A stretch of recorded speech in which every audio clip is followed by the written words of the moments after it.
من هو شيخنا أحمد رحمه الله جندي أنا شيخي لو شان رحمه الله نعم شان رحمه الله جني بل ما كان بل ما مسلم وشامن بي وشان رحمه الله كان ديني ولا ما أويا كان بغي ولا ما أويا أتغمه وشان رحمه الله يدكني جني الحمد لله أمين أكون أقول دا أوما أوكنكا شان رحمه الله بغينا يرجعين شان رحمه الله فا شان رحمه الله با أسيرا يرجعين ni Allah sunama abena du soro anga video ko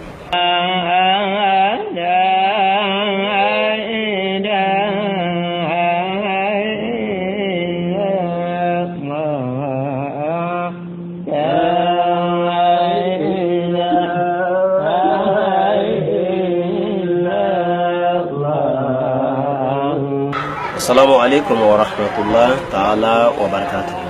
ما كان بنا مسلم نبي أو بلا جلين فوني الإسلام يفعل كان صنماني نوري السلام عليكم ورحمة الله تعالى وبركاته أنا بي ولدا ولي بناكما جون دي شانا حما الله جون يشانا حما الله أما دا وكلوكا كأو كباريا كفو أنا ني فيديو ني مغامي كانوا إيكا فيديو إمي كبارتاجي ني نيغال مين بيبولو إيكو بلانا كما تبلا ني الله سنما ني جابي نويا أمي أمينا ونقول دي أما هو يبين جلك شان حما الله هو خطب الأخطار على دي خطبه كخطبه يعني خطبه مقول بركة أنا سجى نكمل كان يفهم أما دون الله سبحانه وتعالى كدانينا أي دانيك كرا صلى الله عليه وسلم كدفن كنتي إن فكرا صلى الله عليه وسلم ما فجونا الله هو الموتي وأنا الخاسم الله سبحانه وتعالى دي ديك لا عليه محمد دي كلام كلام سكان أبو تعالى كرا صلى الله عليه وسلم تشين وتبغى بي أدونا وتبغى بي أمودونا الله سبحانه وتعالى أنكر وشانا هم الله غرزه وجويرنا ودي أمو ويلي ومخامين ويلي وخطبيا وخطبين على دي وكيلي بكلوكا الله سبحانه وتعالى كهرة أني هرة تنانا غرزه وكلانو ولو بيلا جلي جورامي نا الله كرا صلى الله عليه وسلم جورا وجويرنا ومخامد دي كتبوكا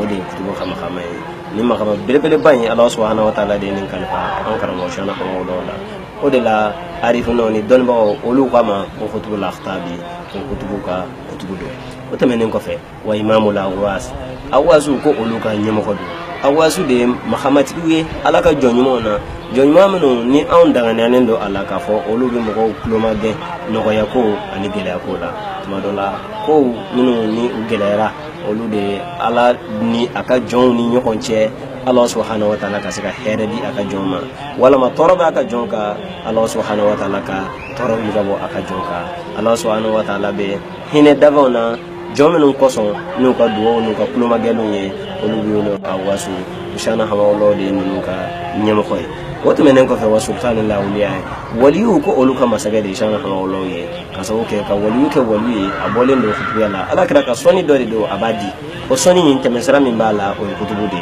donc odela anye shana hawa Allah wele ka foko waliyu olu ka sultanu wala tkaya ani ala nya sranye jon olu ka nyama ko ye an karama shana hawa Allah o tebanna ko ye o fana te kala ko ye ya ka kala ndo jatemine ala jon ya xam ko demul jatimne ala nya sanya bo de olu nyama ko shana hawo do olu la anya wuli ka foko ala nya sanya do ko olu nyama ko shana hawo do faru shajaratin nubuwa nabi nyumaya o jiri bolo fara o do shana hawo do nin tan ko no gan ka don amba don ala kira sallallahu alaihi wasallam ye nabi yo dafa baga de wa ala kira sallallahu alaihi wasallam ye kundigi de ko nabi yo na o bolo fara de an karama shana hawo do na fo amba don ala kira sallallahu alaihi wasallam mo de ni kuma ni fora haklima ina dura abado ka fo shana hama loka ji nabi manya bolo fara ya ayaso amma kala no ira sallallahu alaihi wasallam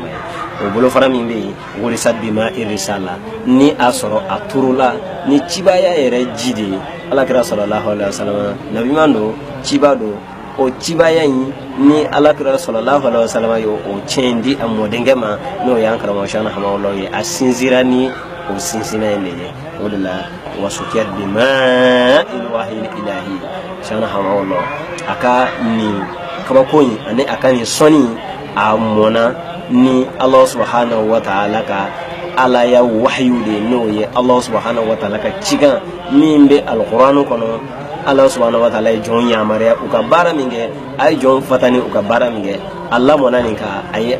baraka ninka aye mogo blasra ninka abe mogo bla Allah subhanahu wa ta'ala labatulila abe mogo fatani kabo Allah subhanahu wa ta'ala ko talima ودلا وأخمرات التوحيد شان همولوك وجرين ودنا لا إله إلا الله كما كان لي فمقو بلدوانو شنا أما كورو أنك لبي كفو لا إله إلا الله فلو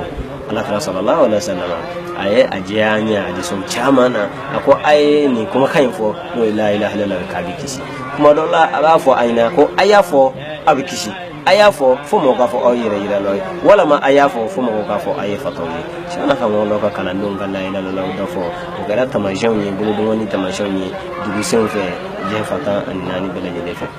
wal ikhlas ani kono na jea wa sharia wal haqiqa shana ha mo ka ni tarika yi ni che belebele bayi anyesina Allah subhanahu wa ta'ala ka sharia kisawde ma ani Allah subhanahu wa ta'ala ka haqiqa ko lu bara nyokon fe shima shi nangaria wa shima shi soso shana hawa Allah aye kalando mbla ni sranymo nunu ndeka wa makharimal akhlaqi ani jogo bilbil bo makarimul akhlaqi do yemunde moko ye kokila o kokene nkofe na soro akanka idimide kan sonja akoro wala ma moko ya tikela klaka tu ala wala ma moko yije ka klaka son shana hawa Allah aye kalando mbla sra nini mbla sra lainde ye nimbe balimaya ani o sindiyano o kiliya tura shana hawa Allah ka kalando ni nyonje fo ni ye burguna kalandenye ni mali kalandenye abina ki kono ka fo kono nun tuna nyokon don san chama abina ki kono ka fo kono nun ye fakile bakile nye shana hawa Allah sababula wal hidayah wal ilma wal amal ani kanda no oye ka omla Allah subhanahu wa ta'ala batul israha ani doni ani abara Allah subhanahu wa ta'ala ye aya chaman jinge onye alquran kono ka fo anga aliko sama soma do fe an wula do fe nin kala na don mo fe na abara ke baga machaya shana hamawlo ya adoni dama ni akla ka bara dama soma anga Allah subhanahu wa ta'ala kusma wula anga Allah subhanahu wa ta'ala kusma aya ujigina Allah subhanahu wa ta'ala ka alquran kono ina fo alakra kan nasu ya fo anye abi tubanyina an fe ka siga alama anga astaghfirullah fo ka achaya alhamdulillahi rabbil alamin anana osra kene ne di awma donc on la dunya ka on la abara la astaghfirullah follow ko lu chayra shan ko lo ko kalandona o to menen ko fe aye anyine on fe ka fo ale abi solika la graka wa aka mele ko ubi soli aka o mo ko minun de manana ay soli aka shan ha lo yeni ka wibuye ni o kera lazim ni ka di aka kalandoma sogmo Allah subhanahu wa ta'ala ka yamara kan ubi o labato kadaka o lu kera ni inshallah wa baraka wata menen ko fe ani nyumaya ani ala nyasranye ani ala kira sallallahu alaihi wasallam ka sunna juko dan ko ala kira ka sunna juko anye ni kuma kan kilen fo ala kira ka sunna de do ka baraw de tuni ni ala de ma ala ko sama so mo fe aba ko sama wala do fe ala kira mati ga wala dun kene shan hawa no sira de do ka kala no wasilatul rahmi ani sinjitugu ayene de ni on fe wata menen ko fe ani bangi ba fla bi wodinya wal hayai wa tahalliya bi istiwa'i zahir wal batin ani kayiran masri Allah subhanahu wa ta'ala ka sharia kene kan dawo ani feminun be nasoro olu ye fendu wolonye ni Allah subhanahu wa ta'ala ka jon ayere kun dusuguna ka o tlen ko nyesi alama ka ben Allah subhanahu wa ta'ala ka sharia ma shana hama no yini srade do anga aka kala don ni ko donc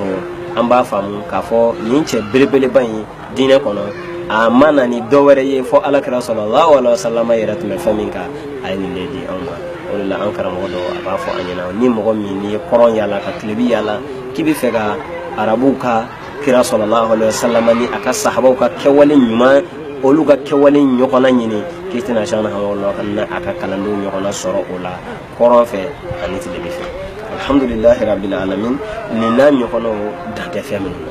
fi ayi sannatin wulida shaykhuna ahmed hamawallah sanjumena akramago no shana hamawallah abangina sanjumena shana hamawallah bangina amba o kibariya an ka don ka fo akramago shana hamawallah bangina hijra san sambakle ani keme sabana kornana kaben to usana sambakle ni keme shekin ani bishigi ani kele na kuma to kana 1881 shan hawlo abangina dugumina oye seku marala ni oye barawli serkili dugumimbe no bawle ko kamba do ko kamba sako shan hawlo abangina odugumina shan hawlo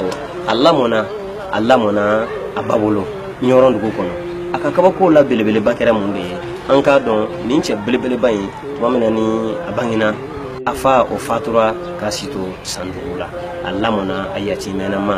a ba ka lamɔni na ɲɔrɔn dugu kɔnɔ Mali jamana la ne balimakɛ ne balimamuso e min mana nin video sɔrɔ